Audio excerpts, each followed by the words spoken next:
Who sent you here, human? The voice was sharp, cold, and laced with suspicion. I volunteered, the man replied. His tone was calm, steady. A snort of disbelief followed. No one volunteers for this. The human soldier, clad in a dark, battle-worn uniform, stood firm. I did. And why would you? Another voice, softer but still probing, cut through the tension. This one belonged to her, the princess. I heard the stories about you, he said, his eyes unwavering. I don't believe them. Silence fell, thick and heavy. Perhaps you should, the softer voice replied. The soldier hesitated before speaking again. Stories aren't truth.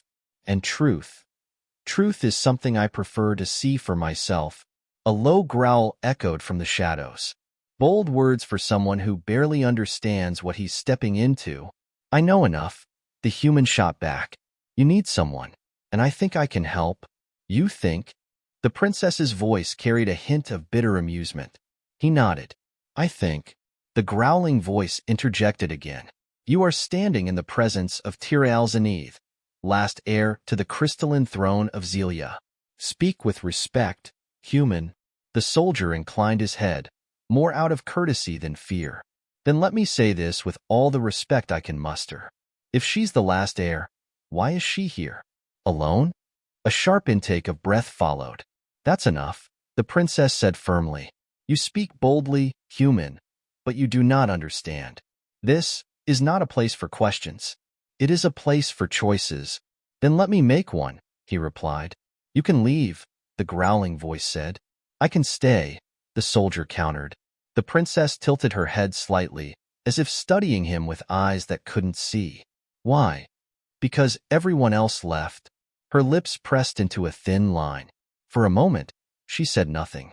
Then, almost imperceptibly, she nodded. Very well. Stay. But don't expect to be welcomed. I'm not here for a welcome, he said. I'm here for you. You're here for me, she repeated, her voice carrying a strange mix of curiosity and disbelief. Yes, the soldier replied without hesitation. You'll regret that, the growling voice muttered from the shadows. Maybe, he said, his gaze sweeping the dimly lit chamber. But I've faced regret before. It doesn't scare me.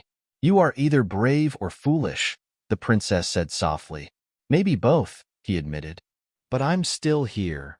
There was a pause before she asked, What's your name, human? Callan.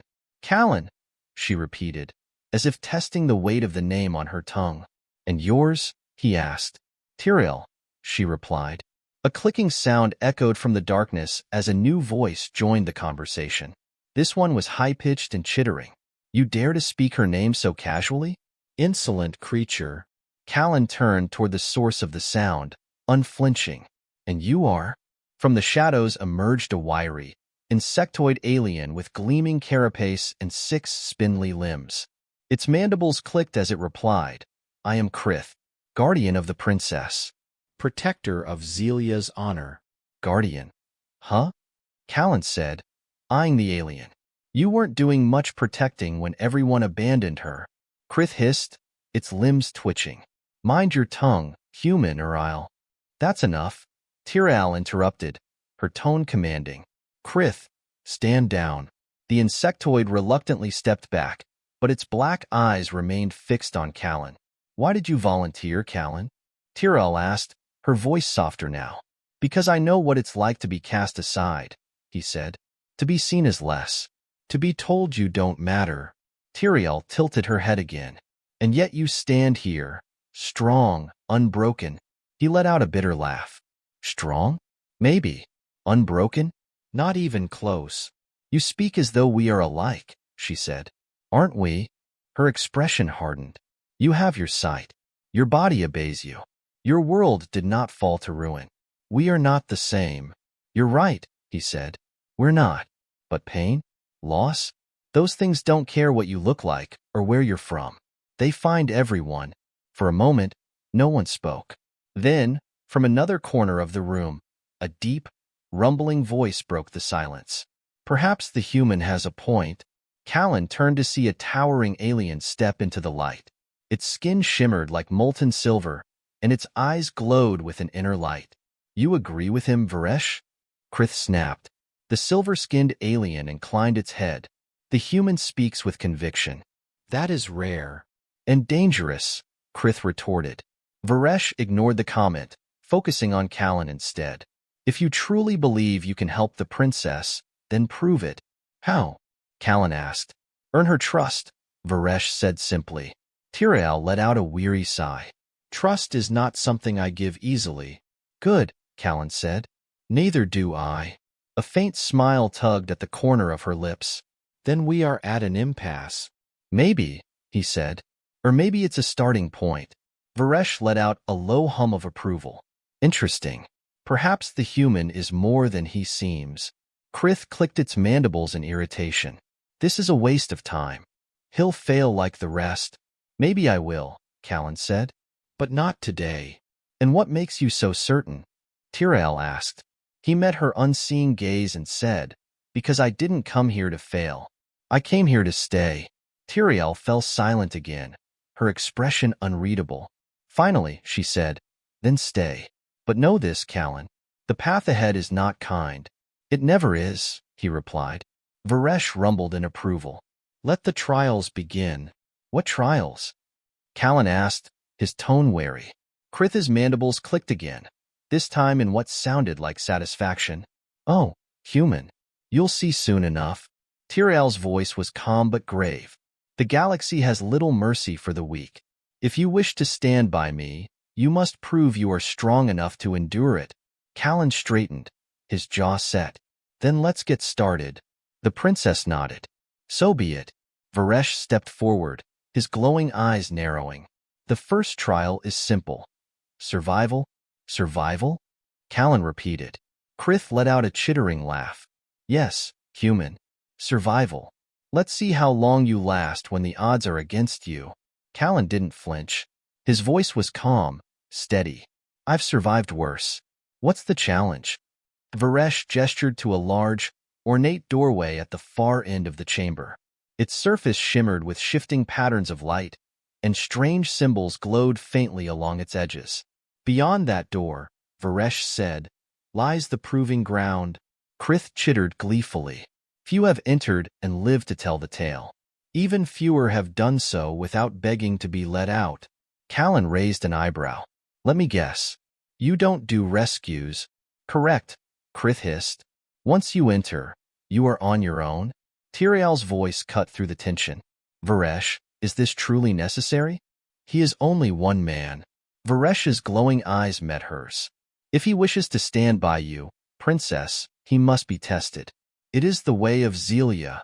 Callan's gaze flicked to Tiriel. I can handle it. Her lips pressed into a thin line. You are confident for someone who doesn't know what lies ahead. I've never needed to know, he said. I just keep moving forward. Varesh let out a low hum, almost like a growl. We shall see if that philosophy serves you well, human. Step forward. Callan took a deep breath and walked toward the shimmering door. As he approached, the symbols along its edges flared brighter, casting his shadow across the chamber.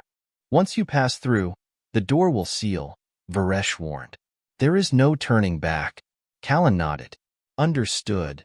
Krith scuttled closer, its black eyes glittering with malice. If you die, at least make it entertaining.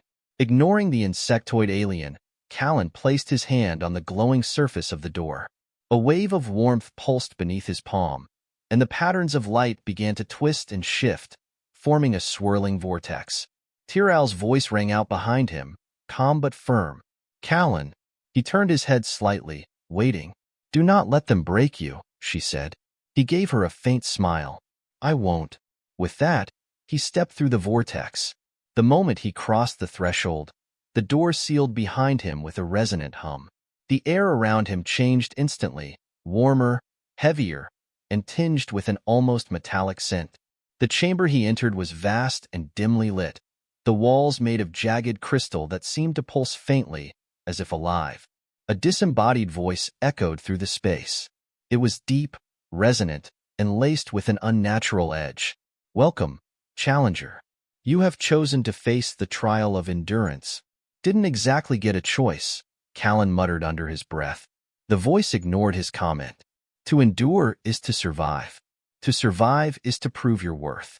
Are you prepared? Do I have a choice? He asked aloud. None, the voice replied. Figures, he said. Without warning, the ground beneath him began to shift.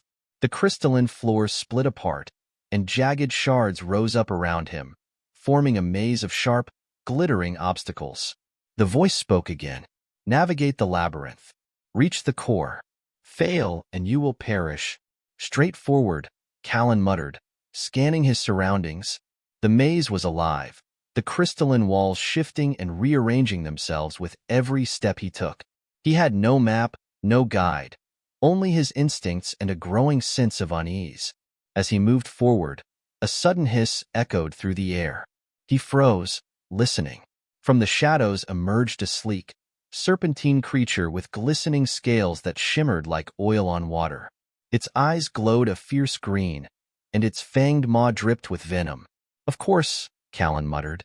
Wouldn't be a trial without a monster. The serpent lunged at him with lightning speed. He barely managed to dive out of the way, rolling across the jagged floor. Keep moving, he told himself, rising to his feet. The serpent coiled, its movements fluid and predatory. It struck again, and this time, Callan grabbed a shard of crystal from the ground, using it to deflect the attack.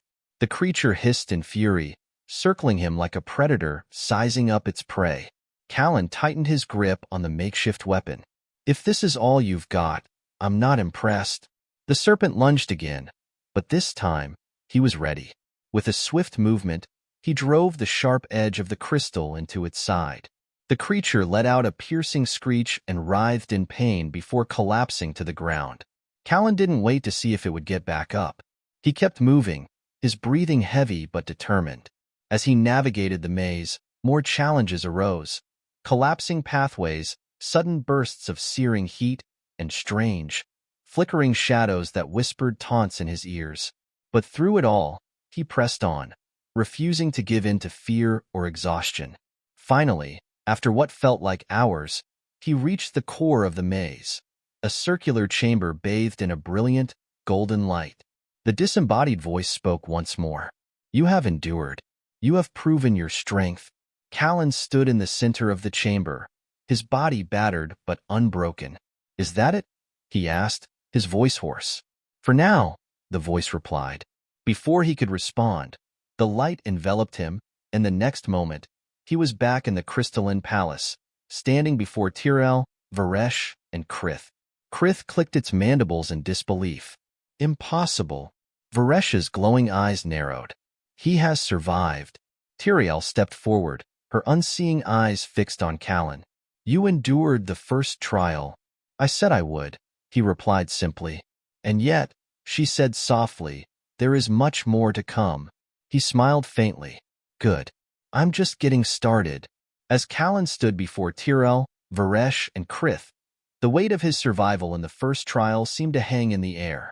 Krith, still in disbelief, hissed once more, its eyes narrowing in suspicion. You have defied the odds, the insectoid creature muttered. But don't think this means you've won any favors. Callan wiped the sweat from his brow, still catching his breath. I didn't come here for favors. I came here because you needed someone. And I'm still standing. Tyrell's gaze lingered on him, her voice softer now. You are strong, human. But strength alone will not carry you through the next trial. Then what will? Callan asked, his voice steady. Heart, she replied simply. The second trial is not one of physical endurance. It is one of the soul. Varesh rumbled in approval. A trial of heart and mind. To conquer this, you must face not only the fears that bind you, but also the deepest truths within yourself. Callan's brow furrowed. And what if I fail? Tyrell's lips parted in something close to a smile, but it was bittersweet. Failure is not an option for those who stand with me. He met her gaze, steady and unwavering. Then I won't fail. For the first time, Tyrell seemed to study him with a new intensity, as though weighing his very essence. Without another word, the ground beneath their feet began to rumble. The air shifted, heavy with anticipation. A low hum reverberated from the walls of the palace.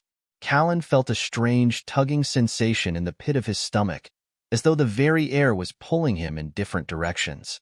Varesh stepped forward. "This is the heart chamber. You will face your greatest fears here." Krith chittered ominously. "The heart chamber shows the truth that lies hidden deep within you. Only those who accept it can proceed." "Will you accept, human?" Callan nodded. "I'm not afraid of what I am." With that, the chamber's walls began to shift, twisting and folding into a new formation. The once crystalline palace dissolved into a dark, cavernous space, the air thick with shadows that seemed to close in on him. "Welcome, Callan," the disembodied voice from earlier said, its tone different now, softer, more intimate. "Here, you will confront what you've hidden from yourself. Your truth." A figure emerged from the shadows. A woman, clothed in tattered, blood-stained armor. Her face was pale, her eyes hollow with grief, and her posture sagged with defeat. Callan's heart skipped a beat. The figure was him. "Impossible," he whispered. The woman spoke, her voice a haunting echo of his own. "You were too weak to save me. You were too late." A shiver ran down his spine. The woman was him, yet she wasn't. It was a version of himself he had locked away, a version that had failed, a version that had lost. "You didn't save her," the woman continued, her voice dripping with accusation. "You didn't save them. You watched as everything you loved fell apart, and you did nothing." Callan took a step back. His breath quickened, his pulse pounding in his ears. "No, I tried. I did everything I could." The shadowy version of him stepped closer, its eyes glowing with an eerie light. "But it wasn't enough, was it? You're always too late, always too weak. That's who you are." The words hit him like a punch to the gut. The guilt, the regret, it all rushed back, flooding his mind with memories he'd long buried. He had tried to save them, but he hadn't. He hadn't been fast enough. He hadn't been strong enough. Tyrell's voice echoed in his mind, steady and calm. "The truth is not the enemy. The truth is freedom. Accept it, and you will have the strength to move forward." "Shut up," Callan shouted, clenching his fists. "You're not me. You're a lie." But the shadowy figure only smiled. "Am I?